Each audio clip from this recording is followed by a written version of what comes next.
Bien, ¿cómo están, amigos? Eso, están despiertos el día de hoy. Oigan, gracias por acompañarnos en este domingo de puente. Hay muchas personas de nuestra familia que están fuera, pero hoy en particular estoy feliz de que tú estés aquí. Yo estoy convencido de que no es casualidad y que Dios tiene algo para ti el día de hoy. Hoy que estamos en la segunda y última parte de una conversación que iniciamos la semana pasada, una serie de 2 mensajes que titulamos Distracciones Fatales. Y mira, antes de iniciar, yo quisiera hacer un experimento y quiero que todos participen, ¿ok? Me gustaría que todos participaran de la siguiente manera. Quiero que saquen su celular. Todos saquen su celular, vamos a hacer un experimento. Quiero que todos participen, no importa qué tipo de celular tengas. Lo más seguro es, y quiero que hagas lo siguiente, quiero que veamos cuántas aplicaciones abiertas tienes en tu celular. Y la manera de hacerlo es que vas a tomar tu dedo, vas a desbloquear tu celular, vas a empujar, a deslizar tu dedo de abajo hacia arriba y te van a aparecer todas esas aplicaciones como unas tarjetitas en la pantalla. Si tú estás familiarizado y lo sabes hacer, ya sabes cómo vas a cerrarlo. Vas a deslizar hacia arriba cada una de las aplicaciones abiertas. No te preocupes, no se pierde información, pero quiero que las cuentes, ¿ok? Quiero que las cuentes. Entonces, deslizan hacia arriba y empiecen a cerrar aplicaciones. 1, 2, 3, ciérrenlas todas, empiecen a contar, háganlo. No se preocupen. 4, vamos a ver. ¿Cuántos tienen menos de 5? Veo que algunos todavía están cerrando aplicaciones, ¿verdad? Todavía están cerrando aplicaciones, no se preocupen. Yo voy a empezar y síganle. ¿Cuántos tienen menos de 10? Menos de 10. Menos de 20. Órale. Menos de 30. No, ustedes sí no tienen remedio, muchachos. Ustedes sí no. Qué complicado. Pero fíjense, quería hacer este ejercicio por lo siguiente, es muy interesante. No se tienen por qué preocupar de que su teléfono se eche a perder o algo si tienen muchas aplicaciones abiertas. Los teléfonos hoy en día son diferentes que antes, son inteligentes, digamos, y entonces automáticamente el teléfono libera la memoria de muchas de las últimas aplicaciones que, aunque aparezcan ahí, no estaban. Pero el punto es este: la razón por la que las personas que diseñaron los teléfonos diseñaron esta característica de liberar la memoria es precisamente porque antes, si tú tenías muchas aplicaciones abiertas al mismo tiempo, impacta el rendimiento del teléfono. La batería se acaba más rápido, se puede calentar de más, se pone muy lento, impacta el desempeño del teléfono. Y quería que hiciéramos este ejercicio porque eso es exactamente lo que te pasa a ti y lo que me pasa a mí en nuestra vida. Cuando tenemos, si quieres, muchas apps abiertas al mismo tiempo en nuestra vida, impacta nuestra energía, impacta nuestro potencial, impacta nuestra productividad, impacta nuestro rendimiento. Amigos, enfocarse es tremendamente poderoso y por eso estamos hablando de esto. Humanamente hablando, una persona enfocada puede lograr mucho. Y sabes, para mí es interesante que hoy yo les estoy platicando de teléfonos celulares y de enfocarse, porque si tú me conoces, sabes que yo tuve la oportunidad durante un tiempo de trabajar para una empresa de tecnología que, en mi opinión, es la empresa más enfocada del planeta. Yo trabajé 15 años para Apple y los primeros 5, Steve Jobs era el director ejecutivo. Y era súper interesante ese tiempo. Steve era la persona más enfocada que yo he conocido en mi vida. Era una persona que estaba enfocada en una sola cosa, no se distraía, decía: quiero hacer los mejores productos del planeta, no la mayor cantidad de productos, los mejores solamente. Entonces, por eso él llega, si tú conoces la historia, has leído tal vez su biografía, él fundó esta empresa en los 70s, después sale y regresa en los 90s, y lo primero que decide es eliminar el 70% de la línea de producto que vendía Apple en el mercado. ¿Te imaginas? De todo lo que vendían, se quedó solo con el 30% para enfocarse específicamente en 4 productos. Y para mí fue una experiencia muy enriquecedora ser parte de la empresa en ese tiempo, un tipo demasiado enfocado. Él lo decía de la siguiente manera y a mí me encanta la profundidad de lo que dice. Decía así, enfocarse no es fácil. Enfocarse no significa decir sí. Enfocarse significa decir no. Y ese enfoque fue el que le permitió a la empresa crear muchos de los productos que hoy traemos en los bolsillos y que han cambiado la manera en la que hacemos muchas de las cosas todos los días. Y todo nace de una pasión de que las cosas tienen que cambiar, porque no les gustaban sus computadoras, eran complicadas, solo algunos podían usar la computadora. Pensó, no, eso tiene que cambiar, todos deben de poder usarla. El teléfono era complicado de usar, no, eso tiene que cambiar. Y venía de ahí venía ese foco de decirle que sí, no significa decir que sí a muchas buenas ideas. Y esto es parte de lo que él decía. Decía, el problema es que pensamos que enfocarse es decirle que sí, sí, hagamos esto. No, enfocarse es decirle que no a cosas, ideas maravillosas, muy buenas ideas. Pero les dices que no porque se van a convertir en distracciones de una gran tarea, de un gran proyecto, de una gran obra que realmente puede hacer la diferencia. Amigos, al final del día las distracciones nos roban propósito, nos alejan de la meta y las relaciones más importantes de nuestra vida. Las distracciones nos roban propósito. Esto es tan importante y es tan relevante para todos el día de hoy, independientemente de dónde estés parado en tu etapa de vida.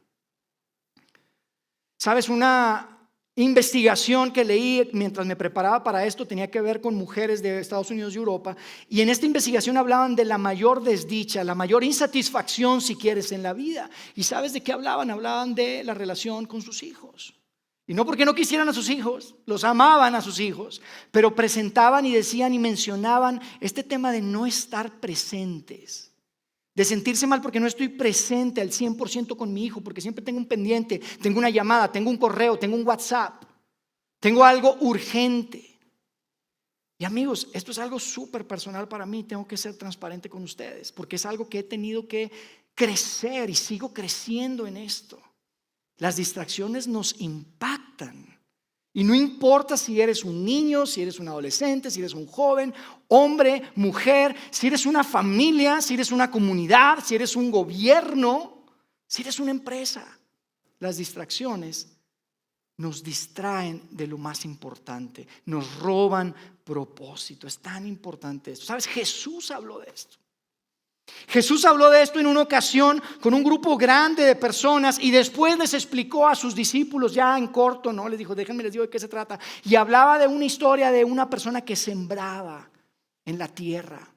La parábola del sembrador, probablemente la conoces. Y en la parábola del sembrador, de muchas maneras, Jesús cuando les explica es, mira, el por qué el mensaje del reino de Dios muchas veces no es abrazado y no da fruto, es por distracciones. Piedras en el camino, espinas en el campo, distracciones, las preocupaciones, las cosas que nos quitan de lo más importante y del propósito de nuestra vida. Y por eso queremos hablar de esto. Esto es súper importante y creo que es muy práctico. Saben, si no estuviste con nosotros la semana pasada, quiero resumirte de forma muy breve, 2-3 minutos, para que sepas de qué se trata lo que estamos hablando. Ulises estuvo acá, bueno, arriba, porque la semana pasada nos reunimos arriba, y Ulises nos hablaba una gran historia de un hombre judío llamado Nehemías. Una gran historia que podemos encontrar en lo que hoy conocemos como el Antiguo Testamento, los libros sagrados judíos. Y yo te digo algo, esta es una historia que independientemente de si tú crees en la Biblia, si crees que es verdad, o no importa. Hay una gran lección y hay grandes aprendizajes de liderazgo en este libro. Y entonces, de lo que hablamos la semana pasada es básicamente la historia de Nehemías. Es un hombre judío que estaba exiliado en Persia. Entonces, él de hecho era parte de los judíos que habían salido desde antes y estaba en Persia. Y entonces en ese momento el imperio persa era tan poderoso que el rey dice, ¿saben qué? Si ustedes quieren regresar a su casa, regresen. Estaban ahí muchos judíos digamos, de esclavos, o sea, estaban ahí, estaban exiliados de su tierra. Y les dice, ¿saben qué? Si quieren, regresen. De hecho, regresen y si quieren reconstruyan ahí el templo que es tan importante para ustedes. En el tiempo de los babilonios, ese templo había sido destruido, la ciudad entera había sido destruida. Y entonces Ciro les dice, regresen. Y regresan muchos, pero Nehemías, a pesar de que era judío, él se queda porque tiene una posición muy importante en la administración del rey. Él tenía una posición de mucha confianza con el rey, era como un asesor.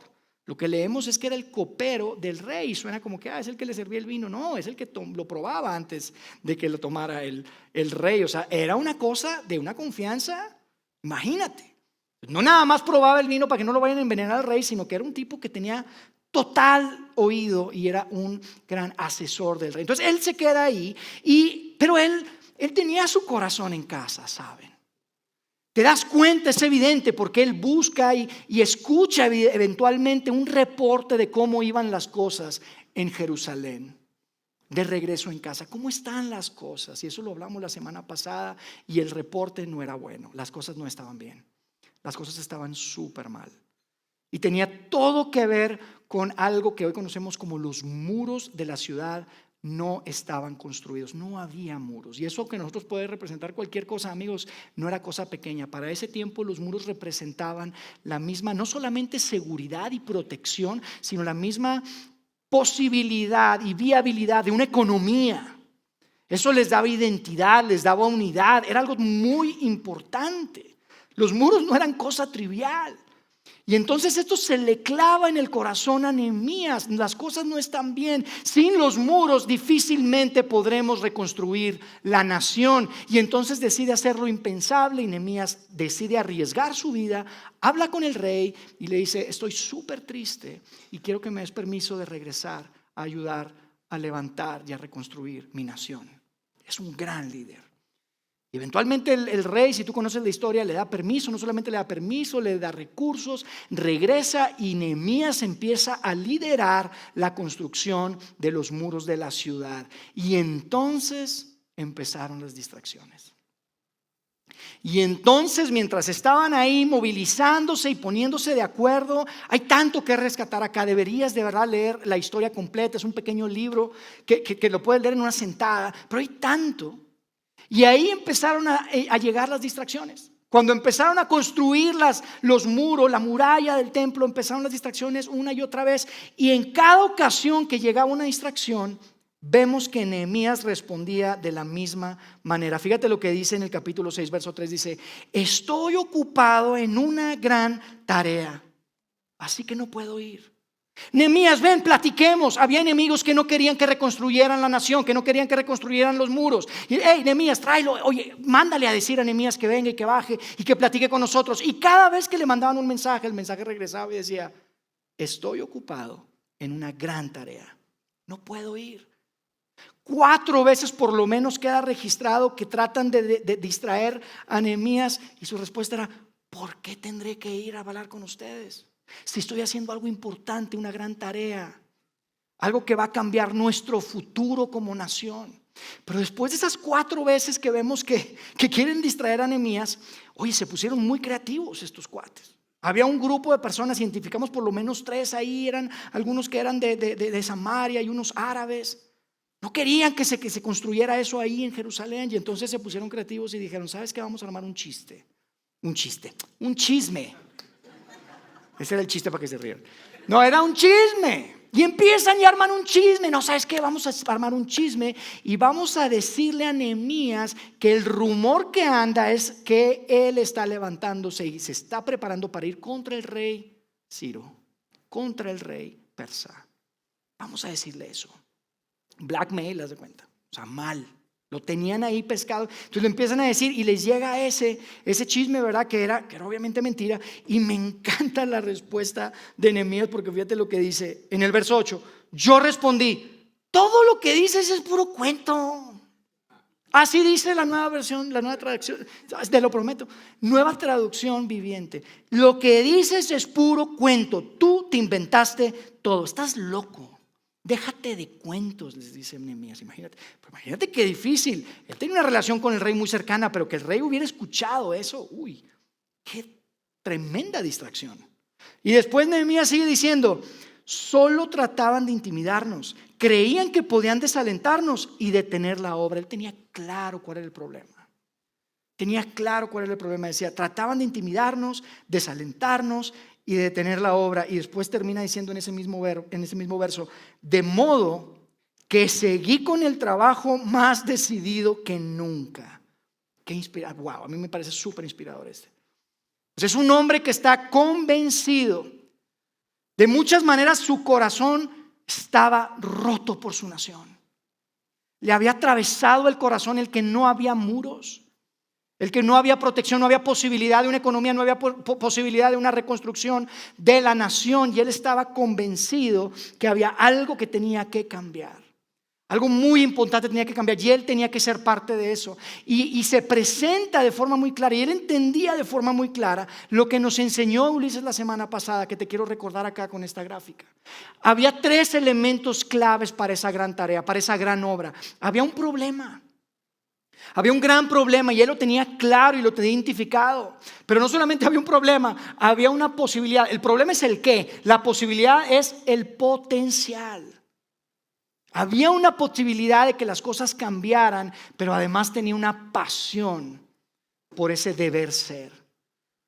Por eso que tal vez tú sientes en algún área de tu vida, yo no lo sé qué es, pero que dices, es que esto tiene que cambiar y te apasiona y trabajas hacia eso porque entiendes que hay un problema, una posibilidad y una pasión. Este trabajo es importante.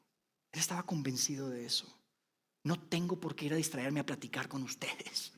Y ustedes pueden decir, invéntense los cuentos que ustedes quieran, pero esto es demasiado importante. Y amigos, hoy lo que yo quiero hacer es ver 3 tipos de distracciones que claramente el texto nos revela cuando leemos el texto. Yo voy a agarrar algunos versos, pero otra vez quisiera invitarte a que te tomes el tiempo para leer toda la historia de Nehemías. Es súper poderosa, pero por lo menos podemos identificar 3 grandes distracciones que atentan en contra de esos 3 elementos. 3 distracciones que atentan contra la claridad del problema, contra la posibilidad de lo que puede ser y contra la pasión del deber ser. Entonces quiero que veamos el primero. El primero es súper evidente en el texto, de hecho, que acabamos de leer. Y cuando vemos que Nehemías dice, esas distracciones querían intimidarnos. Esas distracciones querían detenernos, querían desalentarnos. Son distracciones y muy seguramente, yo estoy convencido, tú lo has vivido. Tal vez no lo estabas registrando de esa manera, pero cada vez que llega una oportunidad a tu vida y la tomas, pero es una oportunidad necesaria que no suma a esa oportunidad más importante, esa gran tarea, estás siendo distraído. Eso te detiene. Tal vez es la presión social. De híjole, tengo que hacer esto, pero hay una gran tarea, hay algo más importante. Tal vez es la crítica. ¿Qué van a decir? ¿Y si esto? ¿Y si lo otro? Tal vez tiene que ver con la comparación, amigos. ¿Sabes cuántas veces la gente se detiene por estarse comparando con alguien más y no continuar con esa gran obra y no continuar con esa gran pasión, ese gran problema que hay que resolver porque nos comparamos y es que mira y es que el otro y nos detenemos, nos desalentamos? Tal vez tiene que ver con algún arrepentimiento, con algo de tu pasado que tienes ahí, te estorba y te está distrayendo constantemente. Por eso para mí es tan poderosa esta historia, porque cuando vemos a Nehemías, ¿saben qué es lo que hace Nehemías? Nehemías no se detiene, se mantiene enfocado. ¿Y saben por qué se mantuvo enfocado? Se mantuvo enfocado por una simple razón. Él sabía, él tenía súper claro de dónde venían las distracciones. Lo tenía muy claro. Él sabía que eran personas que no compartían su mismo objetivo, no compartían su misma pasión, no compartían sus mismos valores. ¿Por qué voy a bajar a hablar contigo? ¿Por qué me voy a distraer en esto? Esta gente no tiene nada. ¿Qué tiempo? No voy a perder mi tiempo. ¿Cuál es ese problema que quieres resolver, amigo? ¿Cuál es ese problema que quieres resolver, amiga? ¿Qué es eso en tu vida que te rompe el corazón? Que se te ha clavado en el corazón y no has logrado avanzar, no has llevado a cabo esa gran obra por distracciones en tu vida. Esta primera categoría de distracciones que podemos ver en este texto, me gustaría categorizarlo como esa niebla. Esa niebla que no te deja ver. Qué feo se siente manejar con niebla, ¿verdad? Les ha pasado tal vez en la noche, a veces cuando va uno a Toluca, híjole, se pone feo. O muy temprano por la mañana y que no ves nada. ¿Y sabes contra qué atenta la niebla? Contra esa claridad de cuál es tu meta, cuál es ese problema que necesitamos resolver. La niebla nos evita el ver claro. ¿Qué significa despejar la niebla para ti? La niebla no te deja ver. ¿Y sabes qué es lo que tenemos que hacer? Déjame te digo antes de decirte que ¿Qué significa si regresamos a la otra? Ya la estaban viendo. La niebla necesitamos despejar. La niebla no se trata de analizarla y ponernos a pensar, y no, hay que despejarla, hay que quitarla del camino para poder ver claro hacia la meta. ¿Qué significa para ti esa niebla? Puede ser, no sé, dejar de seguir a alguien en redes sociales. Porque, ¿cómo le metemos tiempo, verdad? Dejar de usar una aplicación. Tengo que decirte algo y se los confieso, 2 confesiones. Una, he eliminado aplicaciones de mi teléfono. Porque cuando ves la cantidad de tiempo diario que le metes, dices, no puede ser. Esto me está quitando, me está distrayendo de lo que fui creado para hacer. De esto que me tengo clavado en el corazón. Hay tantas cosas. Y les tengo que confesar otra cosa, y no con orgullo, ni mucho menos, al contrario, siendo súper vulnerable. Una de las reglas que en mi familia establecimos, no reciente, hace tiempo, es que cuando estamos como familia los 4 y vamos a cenar o vamos a comer, no se toca el teléfono. Y tengo que decirles, el que más rompe la regla soy yo. Sí, el predicador. Y no se lo digo con orgullo, me da vergüenza decírselo, pero es verdad, es difícil para mí, porque entonces viene ese mensaje de alguien de la iglesia o alguien del trabajo o algo que es urgente, pero que no es tan importante como el momento que estoy pasando con mi familia. Lo tengo que reconocer, eso es niebla. Te está quitando la vista de lo que es más importante. Tal vez para ti puede ser otra cosa, tal vez para ti puede ser una relación, tal vez es un amigo que tienes que dejar de tratar, de frecuentar. Tal vez es ignorar esa crítica constante de alguien. Yo les digo algo, amigos, como iglesia, si nosotros nos hubiéramos detenido ante cada crítica que hablaba de cómo hacemos las cosas y por qué hacemos las cosas que hacemos, y es que juegan ahí, y es que ponen unas cosas, y es que no sé qué, si yo me hubiera detenido, amigos, no existiría este lugar. No hubiéramos avanzado hoy 4 campus y trayendo el mensaje de una manera real, relevante a personas que no conocen el mensaje de Dios. Si nos quedamos atorados en la crítica, esa niebla nos va a impedir ver cuál es el verdadero problema. Piensa qué es esa niebla que tienes que despejar en tu vida. Número 2, la segunda distracción que podemos identificar, ahí la podemos leer en el capítulo 5. Y quiero que leamos varios versos porque es algo que empieza a suceder dentro del grupo de los mismos judíos, de las mismas personas que estaban construyendo. Fíjense lo que dice el capítulo 5, dice: algunos de los hombres y sus esposas elevaron una protesta contra sus hermanos judíos. Decían: nuestras familias son tan numerosas que necesitamos más comida para sobrevivir. Otros decían: hemos hipotecado nuestros campos, viñedos y casas para conseguir comida durante el hambre. Había una hambruna ahí. Otros más decían, porque había de varios: para poder pagar los impuestos tuvimos que pedir dinero prestado. Dimos nuestros campos y viñedos como garantía. Pertenecemos a la misma familia de los que son ricos, o sea, somos de los mismos, misma sangre. Nuestros hijos son iguales a los de ellos. Sin embargo, tenemos que vender a nuestros hijos como esclavos para conseguir lo necesario para vivir. Y es fuerte lo que está acá. Entre ellos mismos se estaban destruyendo. Amigos, aquí hay un problema real. Era un problema que probablemente había empezado poquito por unos ahí, ¿verdad? Y luego otros. Y esto había escalado a tal grado que se estaba convirtiendo en un problema real y estaba poniendo en riesgo la reconstrucción de los muros.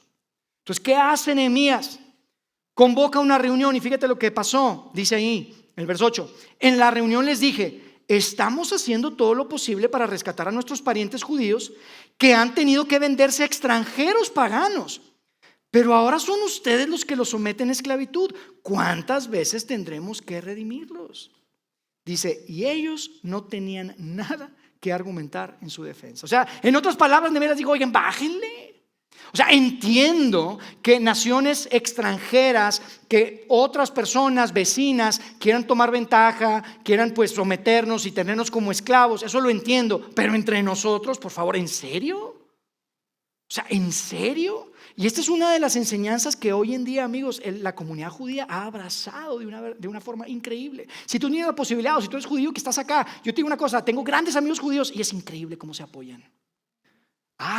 No saben. O sea, a mí me pueden clavar el diente, pero a su pariente no, a su compatriota no, a su paisano no. Entre ellos no. Es una gran enseñanza lo que sucedió ahí. Básicamente fue, eventualmente tú lo puedes leer, Nehemías les dicen, hey, paren de cobrar impuestos. Es más, regrésenle la lana a la gente. Pues estamos tratando de salir adelante como nación. Queremos reconstruir estos muros y ustedes aprovechándose de ustedes mismos, por favor. Y lo que vemos que sucedió es que todos estuvieron de acuerdo y la cosa se calmó y la construcción continuó. Pero amigos, esta escena nos deja claro que en nuestro camino hacia lograr una gran obra se van a presentar distracciones que podríamos identificar como fuego, como esos pequeños incendios. Por eso dicen bomberazo. Tuve que apagar ahí un fuego, tuve que apagar un fuego y no sé qué. Amigos, el fuego no es como la niebla, ¿ok? El fuego no es como la niebla, es muy diferente. Si no te detienes, eso se puede convertir en algo muy grande. Es la naturalidad, es la naturaleza del fuego. Empieza como un fueguito chiquito y luego pues una fogatita y luego una fogata y luego un incendio y luego un desastre total. Eso es lo que sucede con el fuego. Eso es lo que sucede con el fuego. Pero fíjense, hay algo súper interesante acá que quiero que vean y este es extra. Pero vean esto. Antes de convocar la reunión, hay un verso antes del que leí. Y fíjense lo que dijo, lo que hizo Nehemías, que es una gran lección para ti y para mí, entre paréntesis, ¿ok? Dice, cuando oí sus quejas, me enojé muchísimo. Después de pensarlo bien, qué interesante, ¿verdad? Me enojé muchísimo, como cualquiera de nosotros se hubiera enojado si te enteras que entre tu familia la gente se anda dando de topes y se andan pegando y golpeando y lastimando. Dice, me enojé muchísimo. Después de pensarlo bien, reprendí a los jefes y a los gobernantes por tratar mal a sus propios paisanos o compatriotas. Amigos, no reaccionó.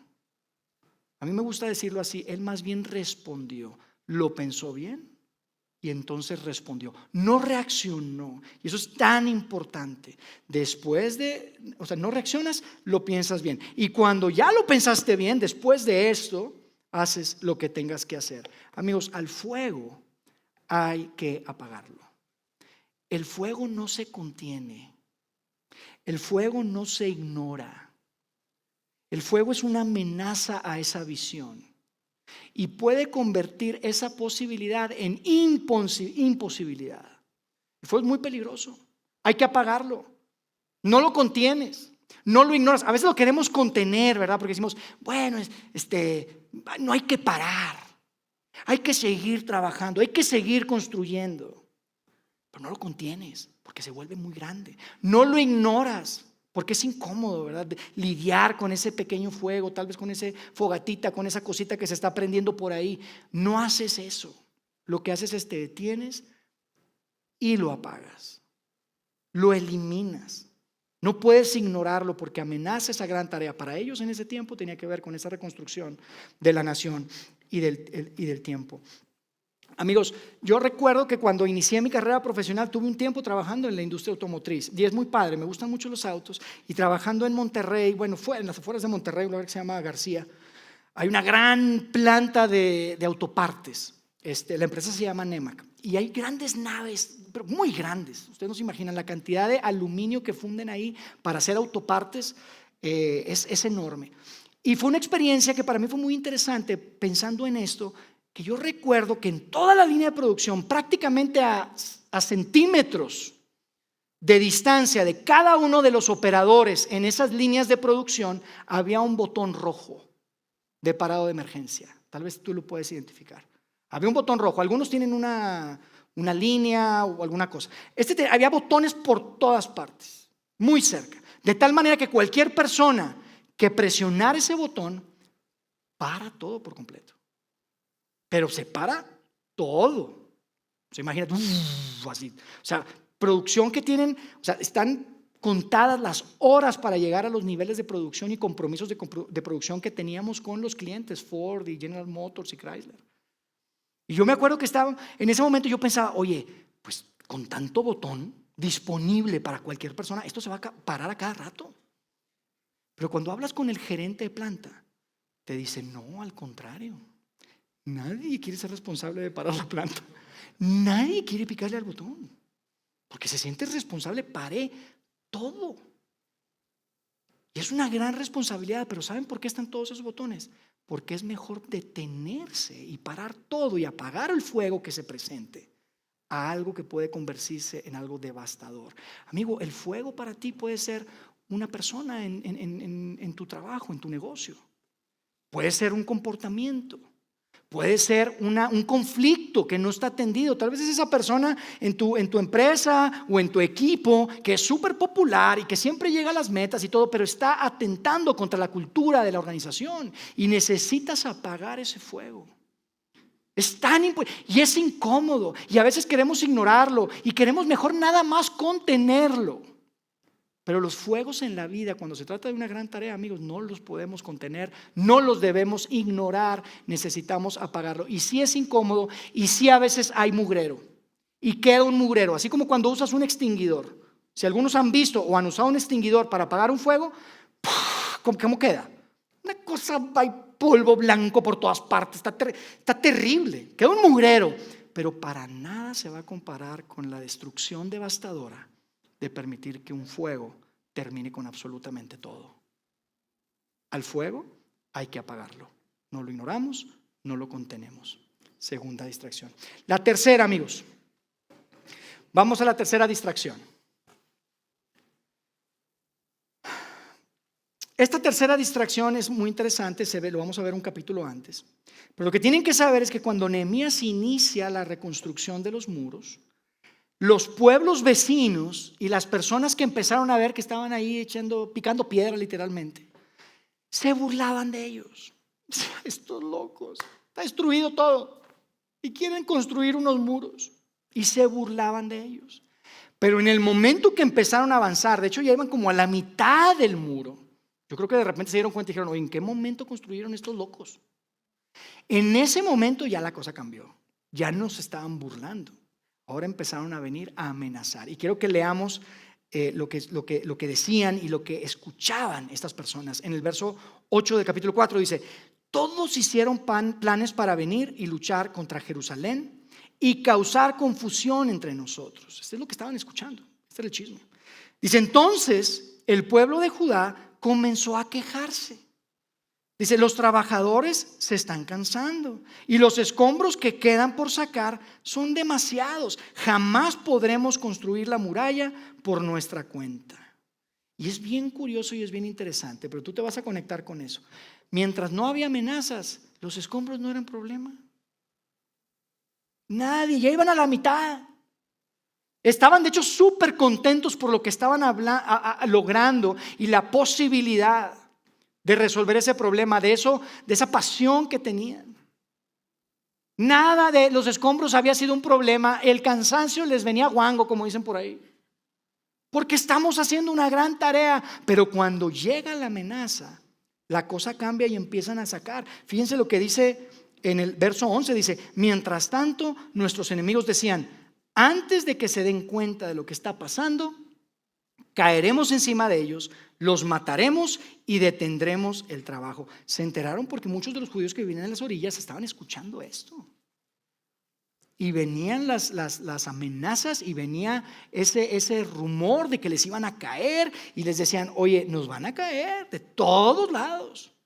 Mejor paremos la obra.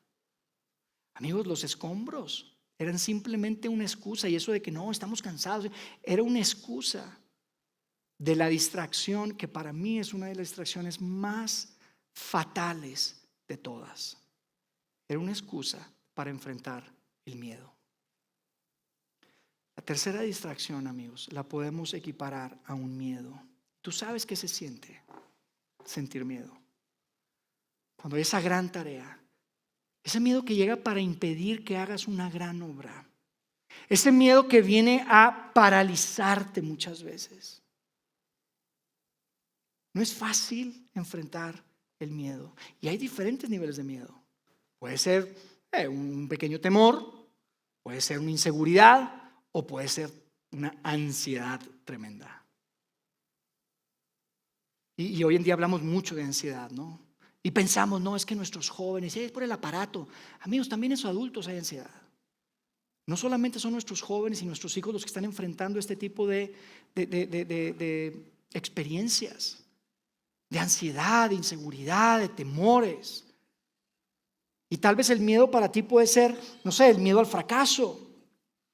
Puede ser el miedo a ser rechazado, puede ser el miedo a no ser suficiente. Y sabes, hoy en día, y esto es algo tan importante, nuestra sociedad de alguna manera ha caído en el error de creer que para evitar que nuestra siguiente generación y que nosotros mismos caigamos en esa distracción del miedo, lo que hay que hacer es, hay que protegernos.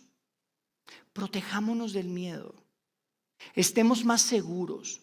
Pero si tú analizas cualquier experto, psicólogo, cualquier experto dice que lo que tienes que hacer es lo contrario. No lo protejas. No lo asegures. Que enfrente el miedo. Que gradualmente esté expuesto a esa situación y que pueda ser lo suficientemente fuerte para poder seguir hacia adelante y no paralizarse y no tener ese miedo que te puede detener y que te puede echar abajo absolutamente todo lo que es importante en tu vida. Fíjate lo que Nehemías hizo.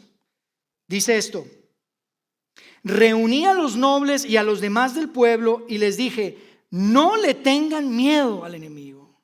Y yo me imagino que ellos escucharon y dijeron, pues Nehemías, a mí no me ayuda mucho, o sea, ¿cómo que no le tengas miedo? Pues no escuchaste el rumor. Nos van a caer. Nos van a caer encima. Dice, no le tengan miedo al enemigo. O sea, hay un enemigo. No les dijo, no crean, no pasa nada, son rumores. No, dijo, hay un enemigo, pero no hay que tenerle miedo. Hay que enfrentarlo. Y les dice después lo siguiente en el verso 14, recuerden al Señor. Recuerden quién es nuestro Dios, dice, quién es grande y glorioso, y luchen por sus hermanos, por sus hijos, por sus hijas, sus esposas y sus casas. Recuerden que hay alguien más grande que nosotros atrás de nosotros, y recuerden esa pasión, porque el miedo viene a atentar contra esa pasión del deber ser, de lo que debería ser. Si la niebla nos quita la claridad del problema, el fuego nos puede tumbar esa posibilidad. El miedo lo que viene a hacer es a matar esa pasión que teníamos al principio. Y Nehemías les dice, hey, recuerden su pasión. Recuerden lo que nos tiene aquí de sol a sol construyendo este muro. Recuerden que lo estamos haciendo por nuestra gente, por nuestra nación. Y era un gran líder, Nehemías. Y les transmitía esta pasión y les decía, hey, no deben tener miedo. Amigos, respecto al miedo, lo que hay que hacer es arrancarlo. No podemos mantenerlo ahí. No podemos hacer como que no está y no podemos protegernos. No, hay que arrancarlo. Y una de las maneras de arrancarlo es ponerle nombre al miedo. Hay que arrancarlo de raíz. ¿De qué estoy temiendo? ¿Qué es ese miedo que está matando esa pasión que yo tuve alguna vez? En eso que me rompe el corazón, en eso que tengo clavado en el corazón y que sé que tiene que cambiar, y que es ese problema que es tan real, y que esa posibilidad, ¿qué es ese miedo? ¿Cómo se llama? Y arrancarlo de raíz. ¿Saben qué? Cuando mis hijos nacieron, entendí o empecé a entender. Una de las cosas, ahora lo entiendo mucho más que en ese momento, pero creo que empecé a entender que ser padre se convierte en una de las cosas más trascendentales, importantes y claves de la experiencia humana. Lo empecé a entender, ahora lo veo mucho más claro, ¿no? Pero en ese tiempo lo entendí, lo empecé a entender. Te cambia la perspectiva, amigos. Es difícil crecer sin esa experiencia. Es difícil madurar al grado que puedes madurar sin tener esa experiencia de ser padre, de ser madre. Aunque hay mucha gente que tiene hijos y es bien inmadura y no crece también. Pero es difícil. Pero saben, es difícil. Es difícil el llegar a ese lugar, porque amigos, cuando entiendes que hay alguien que realmente existe en el planeta y es más importante que tú mismo, eso se llama madurez. Cuando puedes entender que hay alguien más importante que tú, hay alguien mucho más. Y sabes, conforme va pasando el tiempo, y ha pasado el tiempo, mi familia se ha convertido cada vez más importante. Yo les digo, empecé a entender, ahora lo entiendo mucho más, ahora es más importante que en aquel tiempo. Y saben, yo tengo 2 hijos, muchos de ustedes los conocen y son hijos increíbles, son una bendición de Dios, maravillosos hijos. Sin embargo, el año pasado, les quiero comentar algo que era muy evidente para todos, pero a mí me cayó el 20 de algo que si tú los conoces, pues tú dices, claro, Yair, apenas te diste cuenta. Pero el año pasado me cayó el 20 de que mis 2 hijos son significativamente más inteligentes que yo, mucho más inteligentes que yo. Y me cayó el 20. Y por un lado, qué padre, digo, wow. Pero sabes, para mí siempre la paternidad era, yo leí los libros, yo me sé la teoría, he ayudado a gente, ya me la sé, o sea, esto va a ser fácil. Sin embargo, la transición de ser padre de unos chicos adolescentes, con todo lo que conlleva, que fue muy padre la adolescencia, a ser padre de 2 adultos, de 2 jóvenes adultos, híjole, me costó más de lo que me imaginé que me iba a costar. Me costó más. Dijo, wow. Y por favor, no me lo tomen a mal. Tengo unos, o sea, mis hijos son increíbles. Son increíbles. Muchos de ustedes los conocen. Pero por primera vez el año pasado me cae el 20 y digo, no sé si tengo lo que se requiere.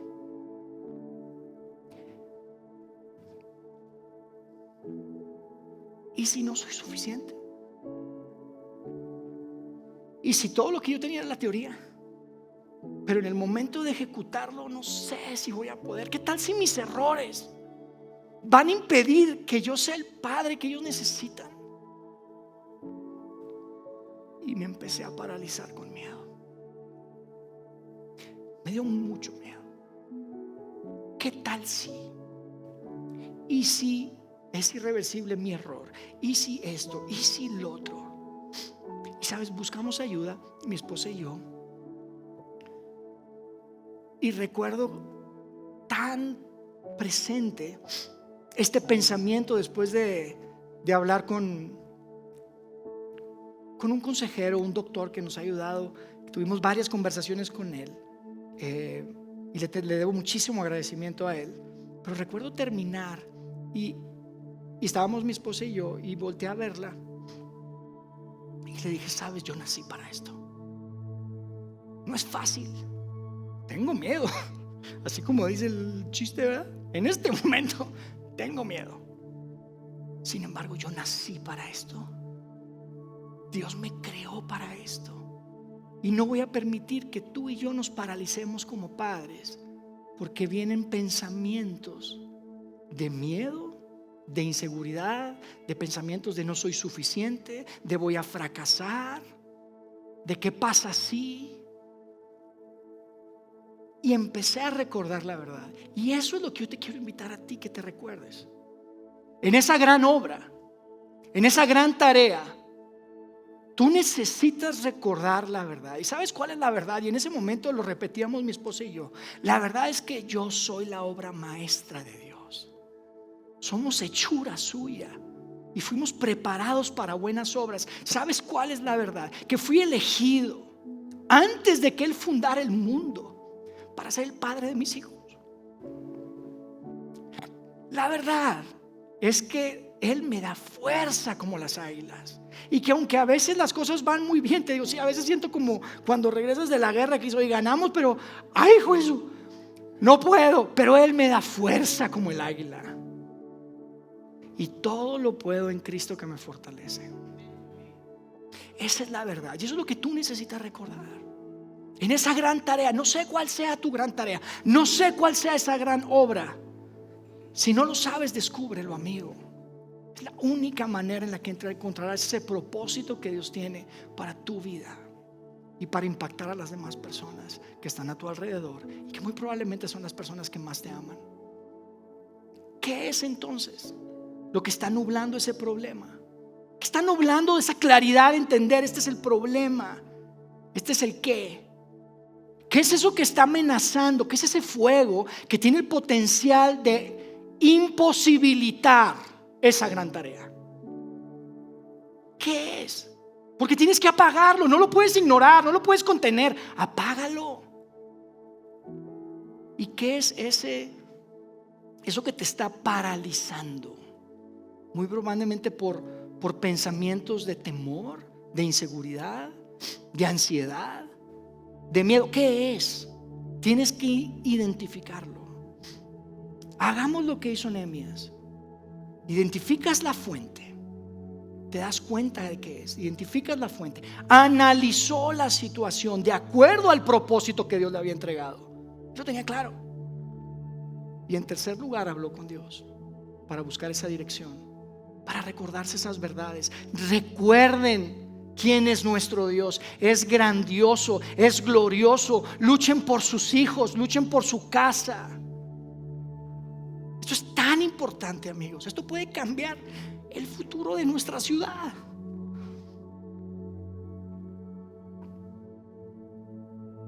Lo único que nos va a detener es si permitimos ser y caer en esas distracciones fatales. Y no lo podemos permitir, ni como familias, ni como empresarios, ni como ciudadanos de este lugar en el que Dios nos ha permitido habitar en este tiempo. Para este momento nacimos, para este momento estamos acá. Sea lo que sea que tienes que hacer, sé fuerte y valiente y ve hacia adelante en esa gran obra que Dios tiene preparada para ti. Déjame orar. Dios, gracias porque podemos ver en estos textos tan relevantes, Dios, que aunque son tan antiguos, tienen miles de años, y hoy podemos rescatar tanto, Dios. Y yo quiero agradecerte por la oportunidad de tenerlos, de compartirlos, y que se puedan convertir en herramientas para prevenir esas distracciones que nos pueden imposibilitar a llevar adelante esa gran tarea. Esa gran tarea que tú tienes para cada uno de nosotros como hijos tuyos. Que todas las personas que están acá, Dios, independientemente de cómo se sientan en cuanto a su relación contigo, que puedan abrazar esta verdad que es tuya. Que puedan recordar que al final del día tú estás ahí. Tú eres grande, tú eres glorioso. Y que podemos luchar con confianza sin distraernos, despejando la niebla, apagando fuegos y arrancando de raíz esos miedos que muchas veces nos paralizan. Dios, que esto pueda ser una realidad muy práctica para cada uno de mis amigos que están acá. Familias, hombres, mujeres, jóvenes. Trae sueños grandes para estos jóvenes, Señor. Y que puedan encontrar en ti su mayor satisfacción. Que al final del día puedan voltear hacia atrás y recordar tus verdades, y que puedan convertirse en ese fundamento para llevar hacia adelante tu propósito, que es donde sabemos que encontraremos la mayor satisfacción. Gracias, Dios, por este tiempo que pudimos compartir hoy. Quédate con nosotros hasta que nos volvamos a ver la próxima semana. En el nombre precioso de Cristo Jesús.